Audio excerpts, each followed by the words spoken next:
Hello and welcome back to Bridge the Gap. I am Nikki Steinhauer, and I am so glad that you were intrigued enough to join me here for our second episode. Today, I'm going to take you on a little journey, a deeply personal one about who I am, where I came from, and how my own experiences shaped the person I am today.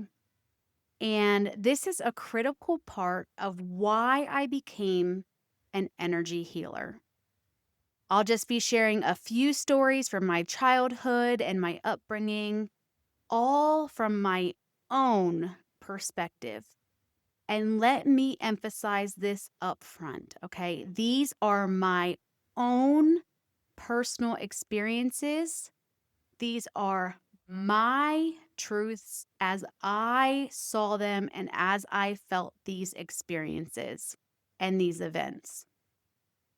Others in my family, they may recall events and things differently, and that is perfectly okay. It is important to acknowledge that we all filter experiences through our own lens and beliefs.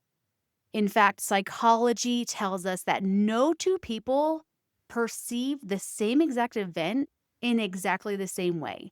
Our unique experiences, our roles in our families, and even our birth order influence how we interpret the world around us.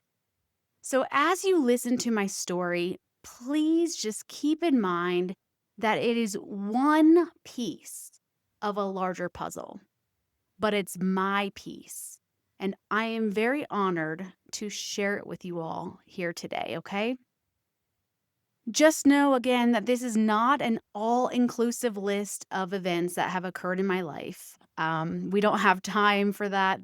That would just take us forever. But I will just give you guys just enough so you can have a good understanding of the energetic transitions that I went through as a child, as an adolescent, and as an adult that got me here today as an energy healer.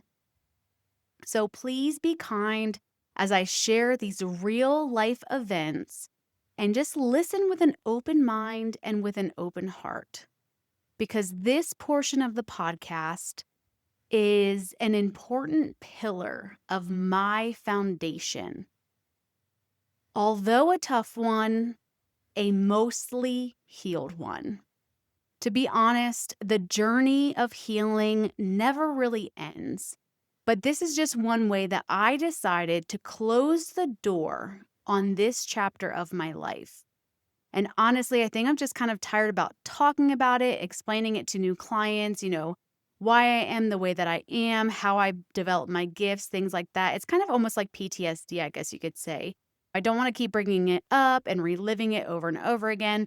It's not because it affects me, because this is a part of my story. It's significant, but it isn't what defines me. It's not a part of my story of where I'm going. So hopefully these next few episodes kind of put everything into perspective, and it will give me a direction to point people if they ever want to know a little bit more about me and my story and how I began my journey as an energy healer and why I did.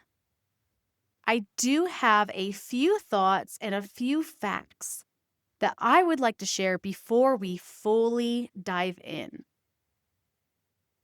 Let's talk about perspective for just a second, okay? Did you know, as I just mentioned, even in a room full of people who are experiencing the same exact event, every single individual's interpretation is going to be extremely different. This is because our brains are wired to perceive the world through the lens of our own experiences, our own emotions, and our own beliefs. For example, in psychology, there's research that shows how your birth order can actually shape your personality and your perspective of the world. The oldest child often takes on this hero role, trying to please their parents and meet high expectations. The middle child often feel overlooked, and they usually develop this big sense of independence, while the youngest child often becomes the baby of the family who kind of receives more leniency or more attention. But in my family dynamic, being one of 7 kids, I was kind of a combination of the good child and the overlooked child. I was the one who did everything to keep the peace and fill my parents' emotional cups while also getting the short end of the stick in my endeavors to feel loved and appreciated, or even seen and acknowledged as a person, as a human being. I did take on responsibilities that were well beyond my years, but this role came with its own set of challenges, which basically shaped how I saw myself, how I saw other people, and how I interpreted the world around me. And this brings us to another aspect of the human mind that I'd like to speak about: disassociation.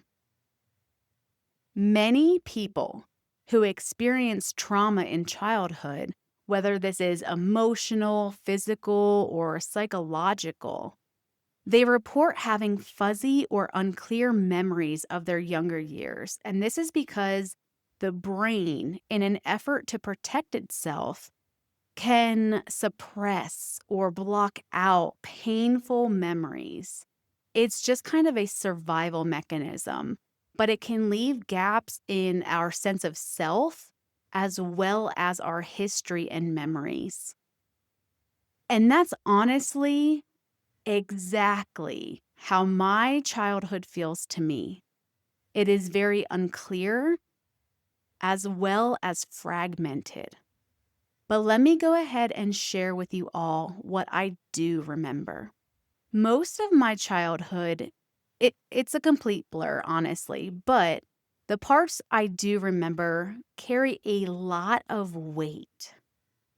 Growing up, I really wasn't allowed to go out. I wasn't allowed to wear certain clothing or wear makeup. It's actually funny looking back because I was actually 20 years old when I actually bought my very own first makeup items. And I believe it was a $5 Almay Trio eyeshadow palette. You guys know what I'm talking about. It had like the 3 colors that you put on your eyelid, the color for the eyelid, the color for the crease, and the color for under your eyebrow. Basically, it's like a makeup for dummies. I also had some eyeliner and some mascara. And honestly, guys, I thought that I was on top of the world when I first bought my first pieces of makeup, okay? It was probably less than $10, and I just felt absolutely amazing and empowered when I was buying this. But makeup to my dad was an advertisement for sex, and he had no trouble letting all of his daughters know that any woman who wears makeup is a whore, and that they just wanted attention and they just wanted men to have sex with them. So, expressing femininity in our household was definitely not encouraged. My sisters and we were kind of treated as boys or tomboys. I never owned a Barbie. I had race cars and a whole bunch of these like little McDonald's Happy Meal toys growing up. I never had a baby doll. While everyone else was walking around wearing these nice fashionable jeans and cute tops, I wore these Adidas tracksuits to school. My sisters and we joke now saying that we all look like these Hanson brothers, the Hanson Brothers band growing up with our clothes and our haircuts. We joke about it now, but back then it wasn't the greatest. But I'm not too sure why we weren't allowed to go over friends' houses. My only guess is that it gave us an opportunity to meet with boys and be whores. This is just a term that my father threw around a lot. It was a term that was said regularly to all of us, even my mom.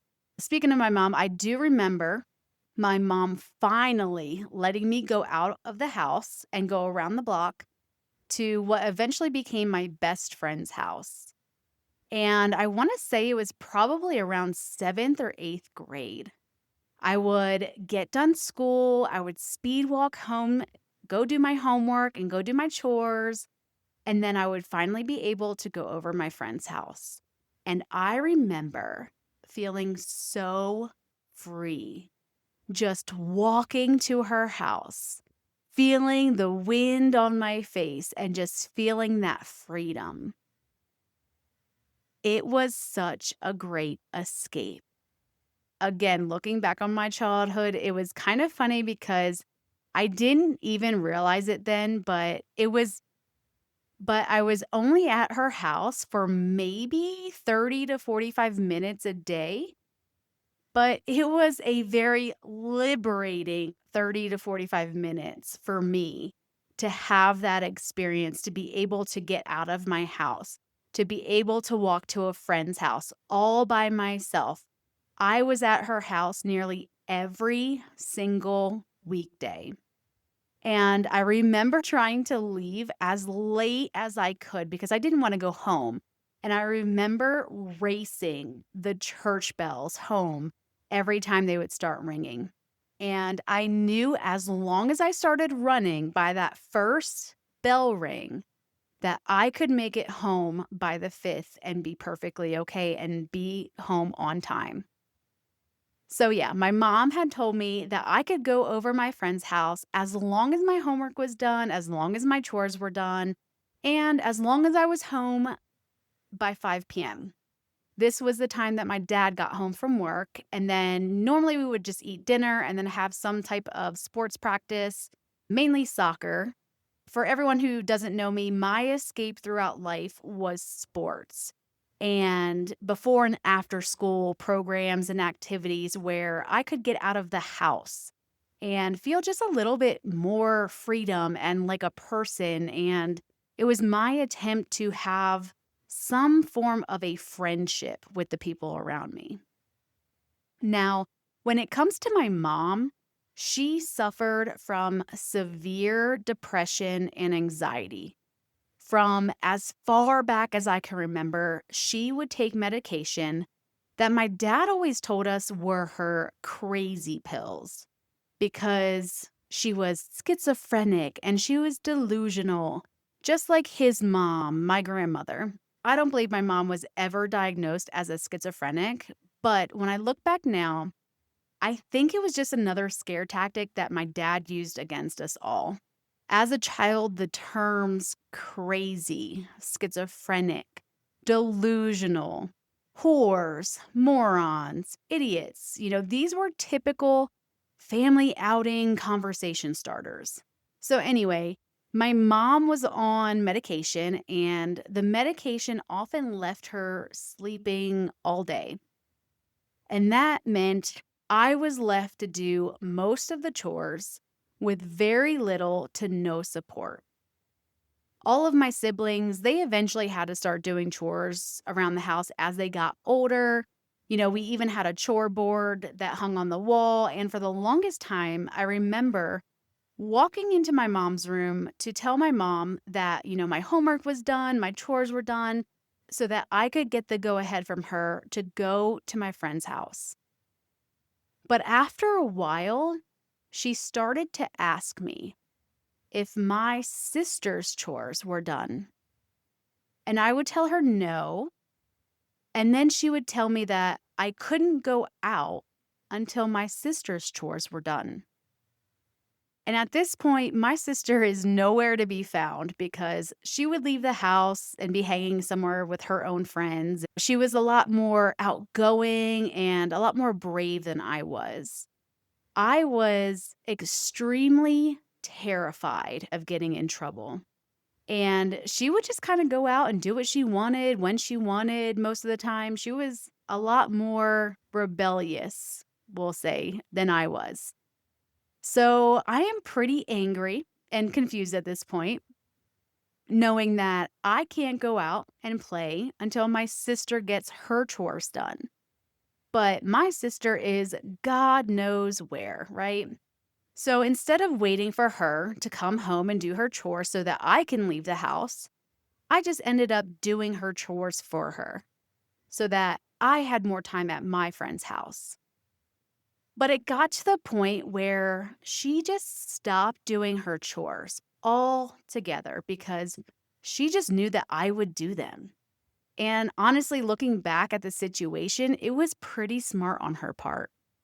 She got to hang out with her friends longer. She wouldn't get in trouble for not doing her chores because I was doing them. And she knew that I wouldn't tell my dad on her because that would mean that I would be telling on myself. And my time to go to my friend's house would just be done because remember, we weren't supposed to be out anyway. So, yeah, I became the good child, the one who tried to make everything okay, make sure that everything was taken care of, that everyone was doing fine. And psychology calls this the golden child role, where a child works to fulfill their parents' needs, often at the expense of their own. And this is a trait that I thought was very admirable most of my life. You know, putting others first, that self sacrifice. But we're going to get into more of that in a minute. So, most of my life, I remember just most of my encounters with my mom as going into her bedroom, tapping on her shoulder to wake her up, to ask for whatever it was that I needed, and then I would just leave the room and she would fall back asleep. My father, on the other hand, was physically present for the most part, you know, maybe too physically, but extremely emotionally absent. He did work long hours to provide for us, but he also brought verbal as well as physical abuse into our household. And I cannot count how many times that I was told as a child that I was fat, ugly, stupid, or a whore, or that I was only an object that was good for sex. You know, even though I was a good kid growing up, I was an AB honor roll student most of my life, an accomplished soccer player. I was on varsity soccer, varsity softball, varsity cheerleading. I was the first girl raider in my high school for JRTC. I was on the drill team. You know, I very rarely ever got in trouble. Please remember that, like, my entire childhood, I was terrified to get into trouble, okay? But I would be punished anyway. The punishments most of the time were significantly disproportionate to the action. Like, I remember getting a C in one of my classes and being grounded for an entire semester, while one of my sisters who got all D's and F's and was on the brink of failing, but she was still allowed to go out and go do things with her friends. And if you don't know, this is a classic example of narcissistic parenting. And according to research, narcissistic parents often use discipline as a tool to exert control rather than as a fair and constructive way to kind of guide their children. So we were all afraid to get in trouble, you know, me, my brothers and sisters. And like many normal kids, we began to highlight our other siblings' faults. So the light and the negative attention wasn't on us. And after a while, my father began to use this fear tactic to his advantage. And he made sure to pit all of us against one another. My siblings, my mom, me. It was kind of like a divide and conquer strategy which again is also a classic in narcissistic families, to maintain control and prevent us all from forming alliances to rebel or to escape the control and release ourselves from the control. And in this environment, I was always in survival mode. We all were. I wasn't just taking care of myself, I was taking care of my entire family, my brothers and sisters' needs, my parents' needs, which as a parent myself today, I could never imagine putting that responsibility onto my own children. I actually heard something the other day that I thought was actually kind of funny, and it said, millennial parents are so good at being present and mindful parents because their children aren't the first time they're raising someone. They had to raise their parents too. And it makes sense why our parents turned out this way because we really didn't know what we were doing yet. And you always make your rookie mistakes with your first one. I just thought that was spot on, so I had to laugh and share that with you guys. But getting back, as I had mentioned before, one of the few escapes that I had was playing soccer. And I had played on at least 2 teams a season. I had played on teams that were 2 years ahead of my own age group, at my older sister's age group. That way that my dad could manage the time of practices and games a little easier. We were always kind of getting yelled at and criticized after games. Other parents would come up to me and say that I did a great job, and then I would get into the car and prepare myself for all of the screaming and all of the insults. I always felt like a complete failure. I knew that I could do something amazing and win a game, maybe score a goal, but to my dad, I never ran fast enough, or I never played hard enough, or I should have done this, I should have done that. And after a while, I just kind of shut down and I just stopped defending myself. I guess you can say I just kind of gave up because I just kind of knew I could never please him. Narcissists often try living through their children. They see their children as extensions of themselves, and they try to have their own achievements and desires become fulfilled through their child's accomplishments. They crave that external validation, and they try to use their child's achievements to boost their own ego. So I guess I was just a failure at boosting his ego because I just couldn't do anything right. Because after I shut down, he began to put more and more pressure on my older sister. My older sister, after a while, she began to get yelled at a lot more after games, which in a way was good for me as I became the overlooked child. You know, I didn't have to get yelled at or screamed at for hours and hours as we drove home from the games. But on the other hand, my sister began to lash out her pain onto me. Every game, she would yell at me and tell me that I sucked, and she would put me down to the point I couldn't hold it back anymore, and I would just begin crying on the soccer field. She would call me a baby, and it got to the point where it was starting to get out of hand and other parents started to get involved. So my dad had asked me if I wanted to go to a different team in a different town. And I agreed. I was ready to go. I couldn't take the criticism anymore, just coming from all angles. But when I finally got the chance to play with kids my own age, my parents never showed up. I didn't realize that moving to this new team meant that I had to grow up even faster. Because once the burden, me, was removed, I was no longer their problem. I had to fend for myself, looking in the phone book to get phone numbers of people I didn't even know, to ask them for a ride to games or to practices.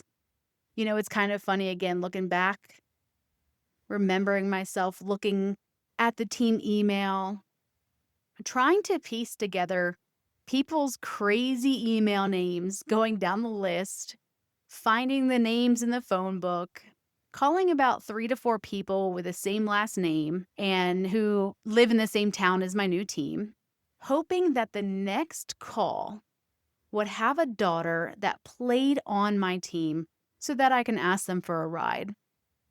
Eventually, one girl's father finally got the hint. After me calling every single weekend, he just asked, "Do you want me to just come by and pick you up for every game every weekend?" I told him yes, and I was so relieved. And I remember being so excited every weekend, seeing his minivan pulling out front. It was just a quick little getaway every single weekend. Him and his daughter, who I eventually started to frequently play against in high school, they made me feel so welcome to the team, and they made me feel as if I belong. And I didn't get the criticism the entire way home. I got constructive criticism. I got, "Well done. Wow, you did great." I got praise. I got something that I had never gotten before. And people like that are truly a blessing. And I don't even think he realized how much he did for me. Season after season, I would go with them because my mom, she was too tired to bring me or to come to my games. And I only remember my dad attending one single game on my new team. And that was it. And it was actually during a soccer tournament. And my dad stopped by to give me some money for food because I needed to eat some lunch. And I remember being so excited that he showed up, that he was there, and that he was going to finally watch me play. He was going to see how good I was. But by halftime, when I looked for him, he was already gone. I guess my other sister had a game or something like that, but he was already gone. And it felt like I was just completely separate from my family, like I didn't belong. And it probably didn't help that my entire life, people had told me that they thought it was weird because I was nothing like my family. And I never really knew what they were talking about or what they meant. All I knew was that it was just another way that I was separate and that I was alone. And that feeling only deepened as I grew older. My dad had strict rules, no dating until 16, no makeup because it was an advertisement for sex. All I could do was play sports. And when I finally turned 16 and I was asked to go to prom, oh my gosh, I was so excited. But when my date arrived, my dad turned him and his mother away. And that moment crushed me. The embarrassment, the anger of someone telling me that I could finally do something. And when I was able to do it, it was completely stripped away in an instant. I remember looking at my mom for some support, and she just said, "He will probably just meet you there." My mom never stood up for us in our later years. I guess she just kind of grew tired, just like me, over the years of trying and just kind of realizing that, you can never do enough or be enough. And after realizing that we were kind of all under my dad's illusion and we would always take his side. Even when events would happen, we were always going to pick him over her. I look back now and I don't know why we always picked his side, but we did.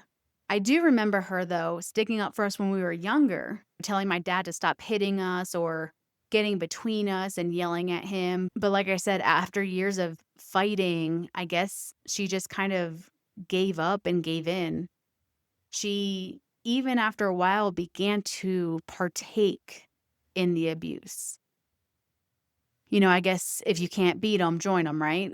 So there were many times that I remember looking at my mom for help, and she would just look at me with this, I can't help you, or I'm not getting involved type of look, and just allowed me to get thrown under the bus multiple times. For example, I had just got done one of my indoor soccer games. And when we got home, my dad started yelling at my sister. I guess at the game, he had found out that my sister was secretly dating one of his friend's sons, and this whole outburst had occurred. It was nothing new. So I just stayed in my room and I stayed out of it. But for some reason, I had gotten pulled into the conversation to be questioned about the situation. As a child, please remember that I was terrified to get in trouble. And after a while, I had learned that lying only got me into bigger trouble. And at this point in my life, my sister and I, we didn't really have a very close relationship anymore because my sister had treated me so disgustingly over the years that I was pretty much at the point where I was like, why would I lie for you? Why would I get in trouble for you? You tell people at school lies about me. You try to humiliate me all the time. You criticize everything that I do. And you even try to fight me after school to prove to your friends that you can fight. So you could pretty much say that I was done with all of her shit at this point. So my dad had asked me some questions and I answered. And I even told him that my mom knew about them dating.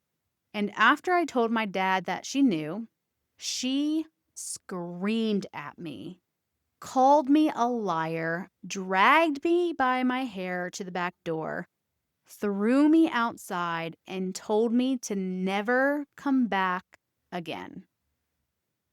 As I said before, I had just got done playing one of my indoor soccer games. So I was dressed in shorts and a sleeveless top. I had already taken off my cleats, my shin guards, my socks, so I was barefoot. And it was in the middle of winter, and it was late at night, so it was freezing cold outside. I didn't care though. I thought to myself, fine, you know what? I'm not going to come back. So I walked around the block to one of my friends' houses. I knew that I couldn't go knock on my best friend's house because her mom would probably absolutely kill her.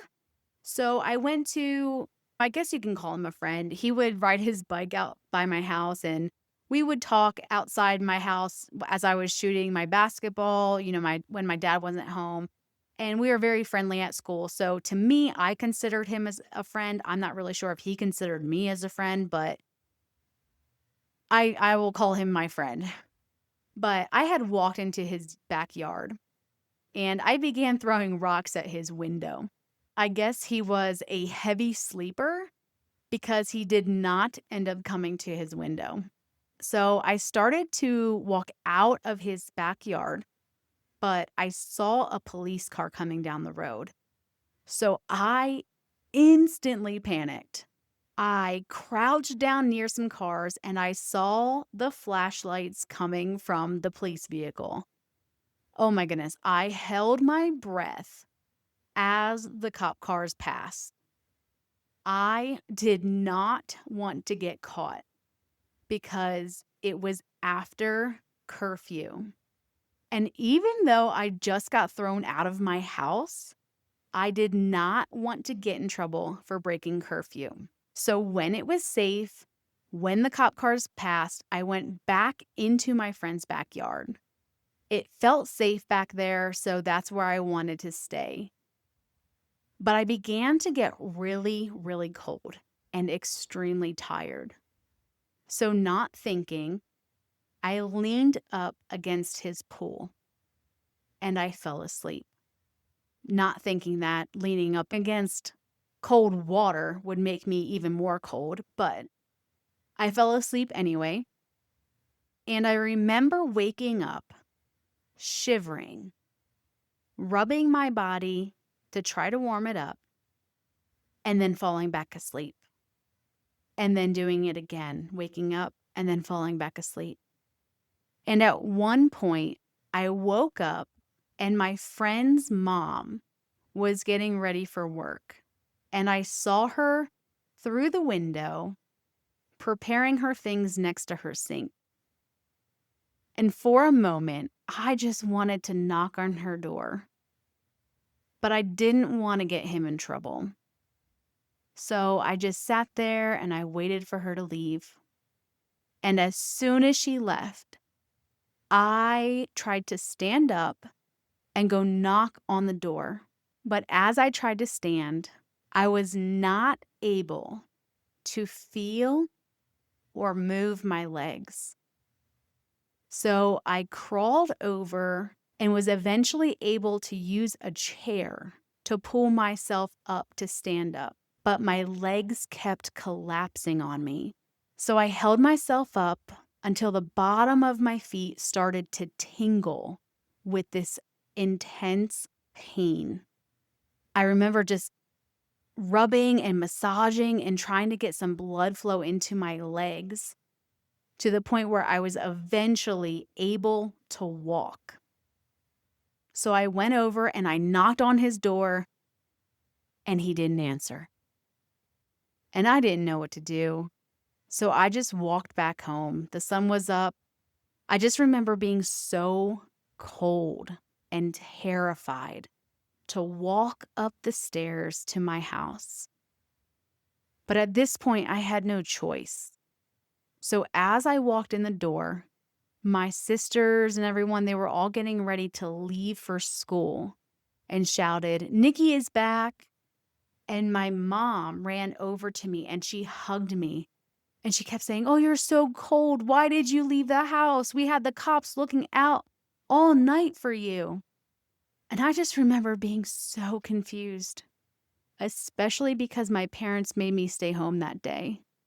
I remember them being so nice to me that it actually terrified me.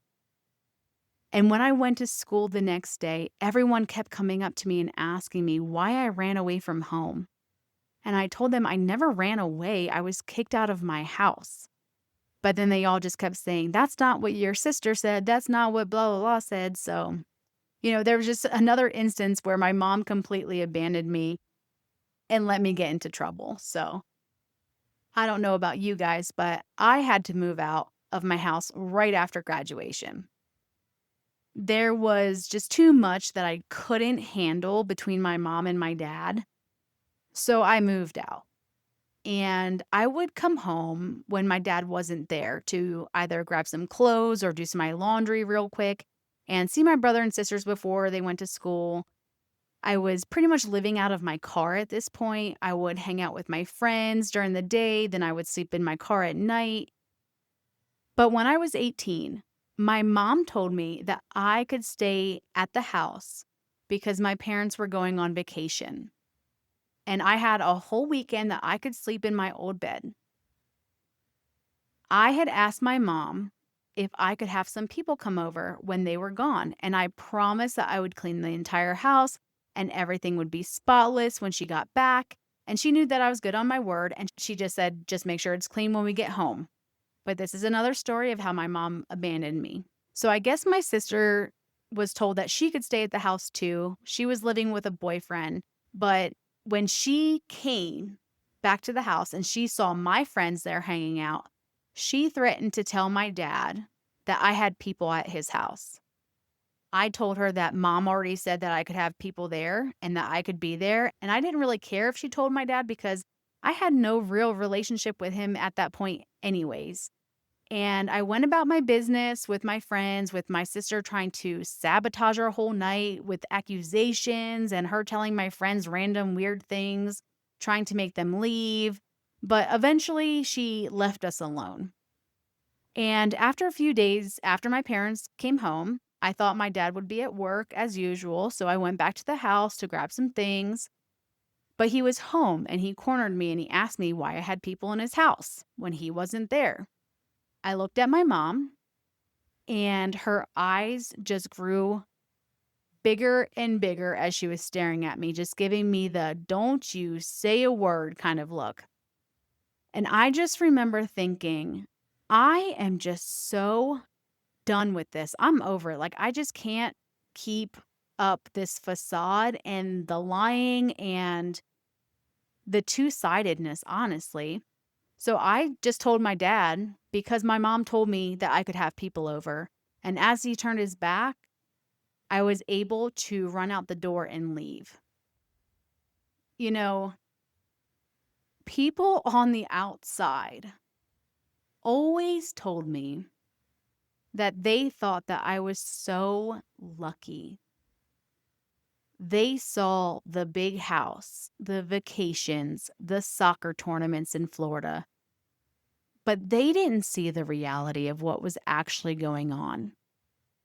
The fights during the family vacations, the screaming, the chaos, the cops being called to our house, my dad getting put into jail, Child Protective Services coming in and questioning us on multiple accounts, the knife holes in the bathroom door. There was a time that my dad got taken away, and when he came back into the house, he told us that our mom was sending him away and that we could never see him again. He sat us all down and fed us a whole story of how everything was my mom's fault and she's trying to take us all away. So, of course, when CPS came and questioned us, we all lied and said that my dad never was abusive and that everything that was done the night before, none of that ever happened, and that my mom was lying. And looking back now, I just realized that we were all just completely brainwashed by this false security that we were told to believe that as a family, we should protect ourselves from outsiders, basically. Even if that meant turning against my mom to allow my dad to stay because she was apparently off her crazy pills and calls this entire thing to happen. But don't worry, he will forgive her. And he always ensured, time after time, that all of this would stop. But unfortunately, we were all just too brainwashed and too scared to not believe him. Both my parents even ensured that their true characters weren't exposed and that their reputations were completely intact at all times. When we went to school the next day after a big event, we were always told not to talk about what happened. And if someone asked, say nothing and tell my parents immediately when we got home who asked or said something and what did they say. Narcissists are masters at creating a perfect facade to the outside world while keeping their family under tight control. To the world, we were this perfect family who went on beautiful family vacations, who had amazing kids who were good at sports. The picture perfect life and facade for any narcissist who had the entire world fooled.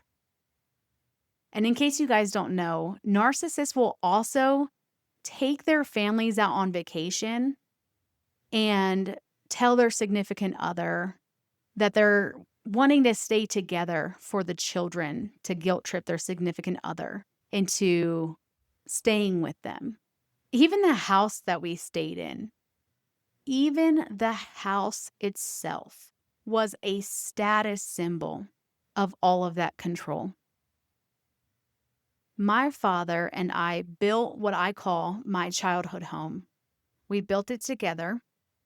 Literally at 12 years old, I was carrying piles of 2x4s, sheets of plywood, building the frames with a nail gun, hanging drywall, and clearing land while my sisters and my brother either stayed home or went shopping with my mom. And I'm pretty sure I worked harder than most adults at this time. And I got praised by so many people who were walking by and by the surrounding neighbors saying, "Oh, your daughter's so strong," and that my dad was so lucky to have a competent companion while building the house. But for me, it only further isolated me and forced me to live in my own head and my own thoughts even more. My dad and I barely spoke the entire time we worked. It would be 8 to 12 hours sometimes, and he would just tell me what to do, and I would just go do it. It was hard for me to have a safe space between my mother and my father. My only refuge was in my own thoughts and in my own mind. I was completely disconnected from my physical body.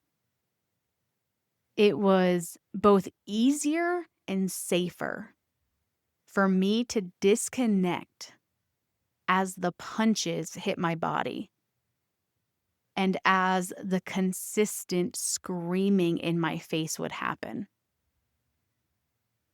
All of this childhood trauma, narcissistic abuse, emotional neglect, physical abuse left lasting scars. Trauma doesn't just disappear when you grow up. It manifests in your entire body, your mind, and your behavior. For me, the effects showed up in different ways. Physically, I carried chronic stress, which, if you don't know, it can lead to health issues like tension headaches, fatigue, and even a weakened immune system. And for the longest time, I fought with my immune system and various health issues, which energy healing has allowed me to finally balance. Psychologically, I struggled with self-worth, always feeling like I was never enough, not just for my parents, but to everyone I met. The horrible physical image of myself that I held onto for so many years made it nearly impossible for me to have an intimate relationship. If anyone called me pretty or complimented me, I instantly thought that they just wanted me for sex and I would push them away. I was truly terrified of having an intimate relationship while also desiring one so badly, for someone to just love and accept me for who I was. Behaviorally, I developed patterns of people pleasing and perfectionism, putting everyone else's needs ahead of my own, even when I was drowning, which I had come to learn all of these side effects are common in children who suffer from narcissistic parents. They grow up feeling like love is conditional, something that you have to earn, which is why when I joined the military, I consistently was burning myself out to prove myself, to prove to others that I was worthy. And the disassociation that I mentioned earlier, that stayed with me too. There were times when I felt like I was just going through the motions of life, disconnected from my emotions and my sense of self. As heavy as all of this sounds, sharing my story is a big part of my healing journey. And as I stated before, it's taken me years to understand the impact of my childhood, to break free from the patterns I grew up with, to escape the limited beliefs about myself, and to begin creating a life that felt authentic to me. So, this is just a very tiny peek into my story. And I hope that by sharing my story, I can help others feel less alone in their struggles. If you've experienced trauma, abuse, or neglect, know this: your story matters. Your healing matters. And it is never too late to bridge the gap between where you've been and where you want to go. So I just want to say thank you all so much for listening, and thank you for being a part of this journey with me. Next week, we will be diving into my transitional phase of healing. I will share stories of when I joined the military and how my past showed up in repeating patterns. If you can relate to my story, or if you want to share your story, let me know in the comments section. Be sure to follow this podcast, like this episode, and share it with your friends. Until next time, my friends.